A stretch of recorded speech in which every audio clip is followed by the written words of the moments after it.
Signals దగ్గర మీ friends ఎవరు లేరు కదా, పోనివచ్చు కదా.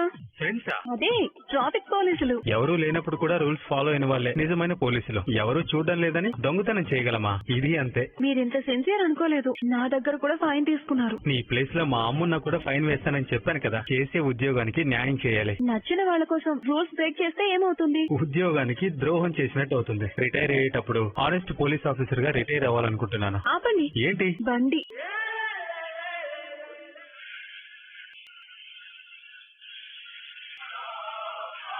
ఇంటి దగ్గర డ్రాప్ చేస్తాను. వెంటనే మీరే ఎక్కించుకోవాలి. ఎందుకు? మా అమ్మ నన్ను ఇంట్లోంచి గెంటేస్తుంది కాబట్టి.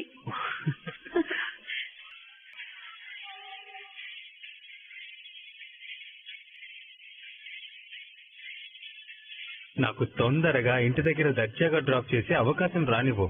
ఆలోచిస్తాను. తొందరగా ఆలోచించు. సరే అయితే బాయ్. బాయ్.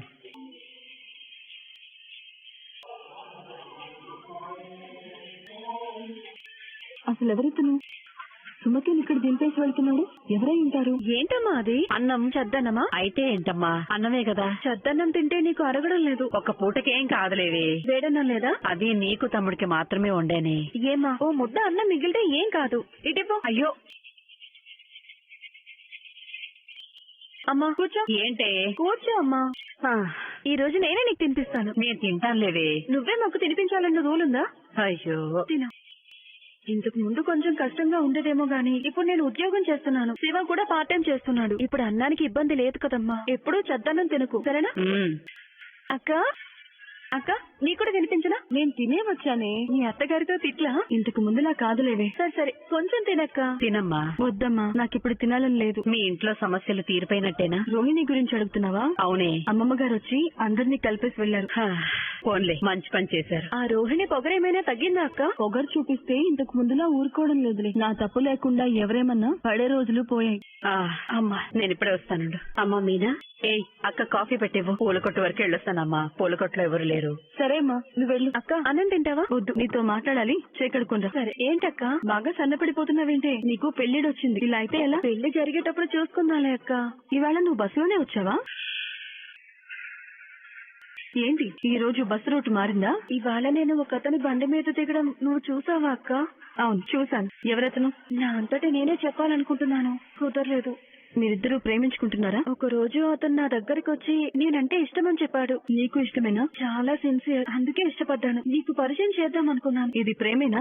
అతను వాళ్ళ అమ్మతో వచ్చి ఇంట్లో వాళ్ళతో మాట్లాడతానంటున్నాడు. మరి నువ్వేమన్నావు? నేను అతన్ని కొంచెం ఆగమన్నాను. నా బాధ్యతలు నాకున్నాయి. తమ్ముడు చదువు పూర్తి కావాలి, వాడికి ఉద్యోగం రావాలి అనుకున్నాను. అవన్నీ తర్వాత. మంచివాడైతే నిన్ను బాగా చూసుకోగలుగుతాడు అనుకుంటే, పెళ్ళైన తర్వాత పోషించగలడు అన్న నమ్మకం నీకుంటే మేం వెళ్లి ఆ అబ్బాయి వాళ్ళ ఇంట్లో వాళ్ళతో మాట్లాడతాం కదా. అప్పుడే తొందరపడి నిర్ణయం తీసుకోకూడదనే ఆగానక్క. మన కుటుంబం పరిస్థితి నీకు తెలుసు. నువ్వు సంతోషంగా ఉంటే మాకంతే చాలు సుమతి.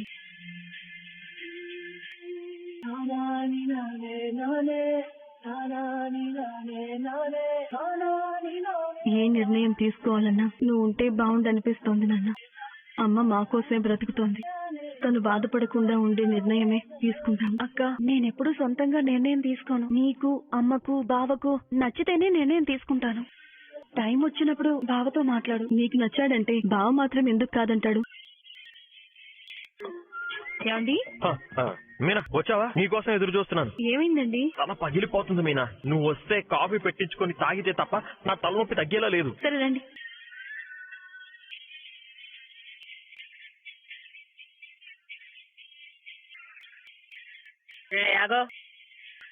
ఏంటత్తయ్యా? ఎక్కడికి వెళ్ళొస్తున్నావు? పార్లర్ అమ్మ పనికి వెళ్ళిందని అమ్మావతికి తెలుసు కదా. శృతి చెప్పిన ఫంక్షన్ కి వెళ్ళొస్తున్నాను అత్తయ్యా. ఫంక్షన్ బాగా జరిగిందా? జరిగింది. భోజనాలు బాగున్నాయా? బాగున్నాయంటే అత్తయ్య ఏమైనా తింటారా ఏంటి? అమ్మ కడుపులో అంత ఖాళీ ఎక్కడ ఉంటుంది? అక్కడ పార్లర్ అమ్మని తినేసేలా చూస్తుంది. అటు చూడు. చెప్పు. తెలీదు అత్తయ్య, నేను బ్రైడల్ మేకప్ చేసి వస్తున్నాను. ఎంత తీసుకున్నావు? 25,000. ఇవ్వు. ఏంటి? డబ్బులు ఇవ్వు. వాళ్ళు ఆన్లైన్ లో పంపిస్తారన్నారు. ఇది నేను నమ్మాలా? నిజంగానే క్యాష్ ఇవ్వలేదు. ఇప్పుడు పార్లర్ అమ్మ ఏం చెప్పినా అమ్మ నమ్మకం. ఏది నీ బ్యాగ్ చూపించు. నిజంగానే ఇవ్వలేదు అత్తయ్య. బ్యాగ్ చూపించమన్నానా? అయ్యయ్యో, పోలీసులు దొంగల దగ్గర వెతికినట్టు వెతుకుతున్నారండి. అట్టావతి పూర్తిగా అనుమానావతిగా మారిపోయింది. ఇక నుంచి పాపం పార్లర్ అమ్మకి ప్రతిరోజు అగ్ని పరీక్ష.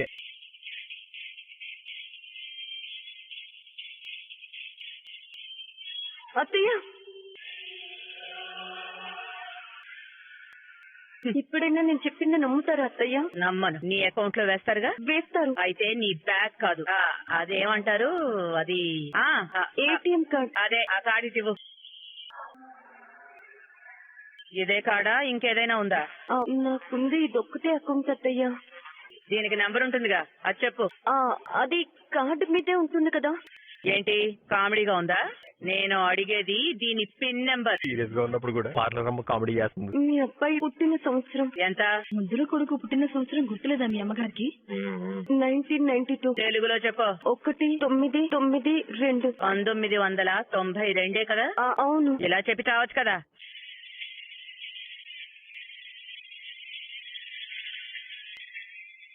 ఒకటి 992. నేనేమన్నా ఒకటి తరగతి చదువుకునే పిల్లనా? నువ్వు పిల్లవేంటి మహా తల్లి, నా పాలిట మహంకాళివి. ఏంటి ఆ చూపు? ఆహా, ఇప్పుడు ఏ మాత్రం అవకాశం ఉన్నా అత్తయ్యని చంపి నచ్చించనే పూడ్చిపెడుతుందేమో రోహిణి. నిజమే, పార్లర్ అమ్మ కళ్ళు చెప్తున్నాయి. డబ్బులు అకౌంట్ లో పడగానే చెప్పు, వెళ్ళి తెచ్చుకుంటాను. అలాగే అత్తయ్య. వెళ్ళా.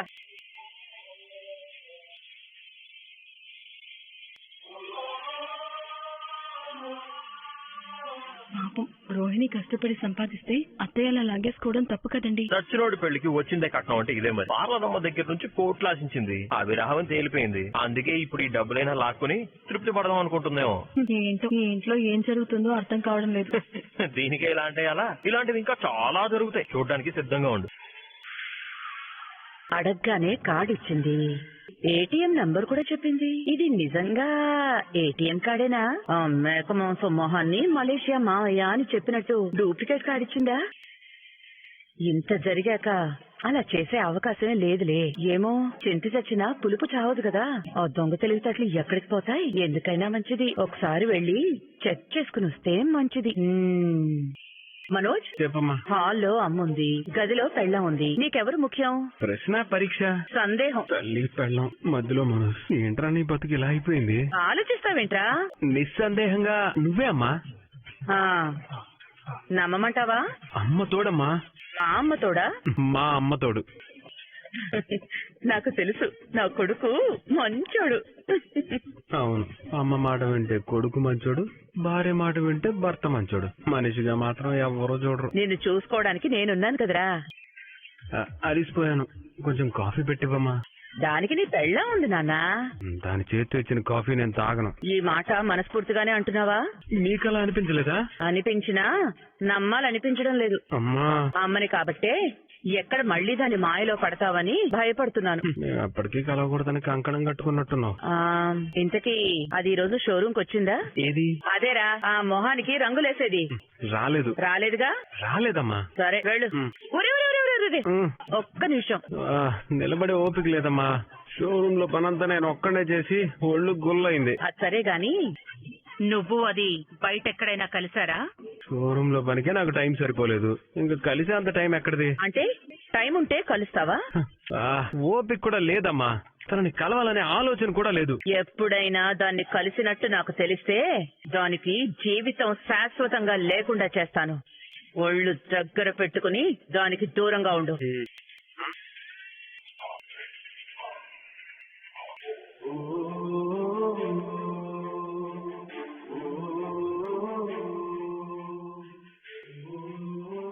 తిన్నావా?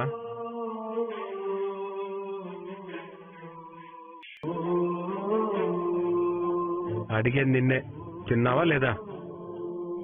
తిన్నాను. మీ అమ్మ నోట్ నుంచి వచ్చిన తిట్లన్నీ బాగా తిన్నాను. నేనే అడుగుతున్నాను, నువ్వేం చెప్తున్నావు? నేను తెలియనట్టు అడుగుతున్నావు. నేను ఇక్కడ జరుగుతున్నది చెప్తున్నాను. ఏంటి అలా చూస్తున్నావు? ఇంతకు ముందు తిందామా అని అడిగేవాడివి, ఇప్పుడు తిన్నావా అని అడుగుతున్నావు. అంటే ఇప్పుడు నువ్వు వేరు నేను వేరు అని నువ్వు కూడా ఫిక్స్ అయిపోయావా? నీకు అలా అనిపిస్తే నేనేం చేయలేను. నువ్వు ఇలా ఎలా ప్రవర్తిస్తున్నావు మనోజ్? దానికి కారణం ఎవరో నీకు తెలీదా? నేను ఇదంతా ఎందుకు చేశానో నీకు ఇంకా అర్థం కావట్లేదా? నువ్వు ఇప్పుడు ఏం చెప్పాలనుకుంటున్నావు? నా చేతులు కాళ్ళు కట్టేశారంటున్నాను. నిన్నెవరు కట్టేలేదే? తాళ్లతో కాదు, కండిషన్స్ తో కట్టేస్తున్నారు. అత్త అనే అధికారం చూపించి నా నోరు కుట్టేస్తున్నారు. బానే మాట్లాడుతున్నావు, ఇంకేంటి ప్రాబ్లం? రూమ్ లో నాలుగు గోడల మధ్య ఉన్నాను కాబట్టి 4 మాటలు మాట్లాడుతున్నాను. అత్తయ్య ఎదురుగా నాకు ఆ ఛాన్స్ లేదు. రోహిణి నేరుగా పాయింట్ రా. షోరూమ్ లో వర్క్ ఎక్కువ విసిగిపోయాను. నాకు బ్రైడల్ వెడ్డింగ్ ఆర్డర్ వచ్చింది తెలుసుగా. తెలుసు, శృతి ఆఫర్ చేసిందేగా. అవును, దానికి వెళ్ళొచ్చాను. అమ్మ పర్మిషన్ ఇచ్చిందిగా, సంతోషించు. అక్కడ వచ్చిన డబ్బులు మొత్తం అత్తయ్య లాగేసుకున్నారు. క్యాష్ లేదు, ఆన్లైన్ లో పంపిస్తారని చెప్పినా ఏటీఎం కార్డు తీసేసుకున్నారు. దాని పిన్ నంబర్ ని గుర్తుగా నీ బర్త్డే ఇయర్ పెట్టుకున్నాను. అది కూడా నా దగ్గర లేకుండా చేశారు. అది కరెక్టా మనోజ్? గుండెల మీద చేసుకొని చెప్పు. అది నీకు మీ అమ్మ చేసే పనులు చాలా గొప్పగా కనిపిస్తాయి కదా. నీ గుర్తుగా నా దగ్గర ఏమీ ఉండకూడదు కదా. నేను రోజంతా కష్టపడి పనిచేసింది నేను. ఆ డబ్బులు నాకు రావాలి. అది నా కష్టార్జితం. అలా లాక్కోవడం ఏంటి? ఒకప్పుడు ఇలానే దొరలు కష్టాన్ని దోచుకునే వాళ్ళంట. ఇప్పుడు అత్తయ్య అదే అజమాయిషి చేస్తుంది. అది నీకు తప్పు అనిపించట్లేదా మనోజ్? చెప్పు మనోజ్. మా అమ్మ తప్పు చేయదు. ఏం చేసినా దానికి ఒక కారణం ఉంటుంది. అది కరెక్ట్ గానే ఉంటుంది. నీకు ఎలా చెప్తే అర్థం అవుతుంది మనోజ్? ప్లీజ్ రోహిణి, మా అమ్మ మీద నాకు కంప్లైంట్ ఇవ్వకు. నా వరకు మా అమ్మ ఎప్పటికీ దేవతే. ఇంకెప్పుడు ఇలా మాట్లాడకు. మనోజ్, మరి నా విషయంలో ఎందుకు ఇంత కఠినంగా వ్యవహరిస్తున్నారు? అసలు నా మాటలు కూడా నీ చెవున పడ్డం లేదు. ఇలా తయారయ్యావేంటి మనోజ్? మనోజ్, ఏటీఎం కార్డ్ తీసుకోవడం ఏంటి? టూ మచ్ కాకపోతే కదా, తప్పు చేసింది కదా అని రోహిణిని చెప్పు చేతుల్లో పెట్టుకోవాలి అనుకోవడం చాలా తప్పు. నీకు అనిపించట్లేదేమో గానీ నిన్ను కూడా అమ్మ చాలా సార్లు తన చెప్పు చేతల్లో పెట్టుకోవాలనుకుంది. కానీ నువ్వు అమ్మకు ఆ అవకాశం ఇవ్వలేదు. వదిన ఆత్మగౌరవం చంపుకొని బతకాలనుకోదు కాబట్టి అమ్మక అవకాశం ఇవ్వలేదు. రోహిణి ఆత్మగౌరవం కంటే ఫాల్స్ ప్రెస్టేజ్ లో బ్రతకాలనుకుంది. ఆంటీకి దొరికిపోయింది. అనకుండా మింగినట్టు రోహిణిని మింగేస్తుంది. ఇప్పట్లో రోహిణికి ఫ్రీడమ్ దొరకడం కష్టమే. కానీ తన కష్టాలు చూడలేకపోతున్నాం కదా. అరే రవి, ఒకసారి వాడిని పిలవరా, విషయం చెప్పి చూద్దాం. యూజ్ ఉంటుందా? వాడు యూజ్లెస్ ఫెలోనే, కానీ చెప్పడం మన బాధ్యత. పిలవరా. కాల్ చేస్తాను. ఒకసారి టెర్రస్ మీదకి వస్తావా? ఎందుకురా? చెప్తే గాని రావా? సర్లే, వస్తున్నా. ఈ విషయం రోహిణి మీ అన్నయ్యతో చెప్పకుండా ఉంటుందా? చెప్తే చెప్పని, మనం చెప్పాల్సింది చెప్దాం. వాడు వస్తాడా లేదారా? అదిగో అన్నయ్య వస్తున్నాడు. రారా బంటు, నీ కోసం ఎదురు చూస్తా. రేయ్, నువ్వు ఇలా మాట్లాడితే నేను వెళ్ళిపోతాను. రారా అడుక్కునేవాడు. రారా రా. ఏంటి? ఏయ్, దోమరా, దోమ దోమ. ఏమండి, విషయం చెప్తారా? రే చెప్పరా. నువ్వే చెప్పన్నయ్య. రే నేను చెప్తే నమ్మడరా, నువ్వే చెప్పు. ఏం లేదురా, వదిన ఏటీఎం కార్డ్ అమ్మ తీసుకుందంట. అయితే దానికి నన్నేం చేయమంటారు? రే అమ్మ డబ్బు తీసుకుంది దాచడానికి కాదు, పార్లర్ అమ్మ కష్టపడి పనిచేసిన డబ్బులు దోచుకోవడానికి. తెలుసురా. అయితే ఏంటి? మురుకులు తింటున్నావా? కాదు, కోపంతో పళ్ళు కొరుకుతున్నారు. అది కాదురా పెద్దోడా, ఎవరు సంపాదించిన డబ్బు వాళ్ళ దగ్గర ఉండడమే న్యాయం కదా. అది అమ్మ రోహిణి చూసుకుంటారు కదా, నీకేంటి నొప్పి? నిన్ను అయ్యో, ఏమండి ఇప్పుడు మీరు గోడ ఎందుకు తన్నారు? పలానా దాన్ని తన్నినట్టు వీడిని తన్నలేక. రేయ్, ఏం మాట్లాడుతున్నావురా? రే ఏం మాట్లాడుతున్నావురా? నీకు అసలు బుర్రా బుద్ధి ఉందా? నీ భార్యని అమ్మ చిన్న చూపు చూస్తుందని నీకు చెప్తుంటే నువ్వు మమ్మల్ని వేరేసి చూపిస్తావేంట్రా? అమ్మ చేసింది తప్పని నీకు అనిపించట్లేదా? ఆంటీ రోహిణి హక్కుల్ని లాక్కున్నట్టు అనిపించట్లేదా నీకు?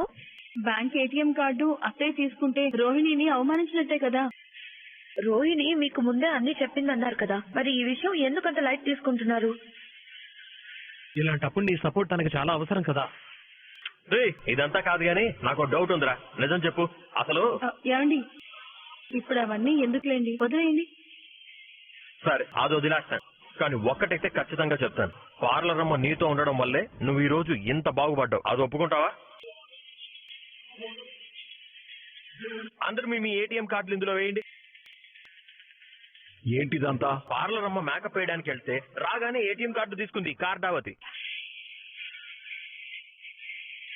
అసలు ఇదేం పని? బుద్ధుందా నీకు? రోహిణి మేకప్ వేస్తే వచ్చిన డబ్బులు మీరెలా తీసుకుంటారు? కట్టుకున్న మొగుడిని నేనే అడగటం లేదు, మీరంతా ఎందుకు అమ్మని అడుగుతున్నారా? అది తనకిష్టం అయితే ఇవ్వచ్చు, లేదంటే లేదు. కాబట్టి తన కార్డు తనకి ఇవ్వు కార్డావతి. నువ్వు చాలా తెలివిగా నా కాపురంలో చిచ్చు పెట్టి ఆ మంటలో చలి కాచుకుంటున్నావు. తమరు అమూల్యమైన అభిప్రాయం ఏంటో సెలవిస్తారా?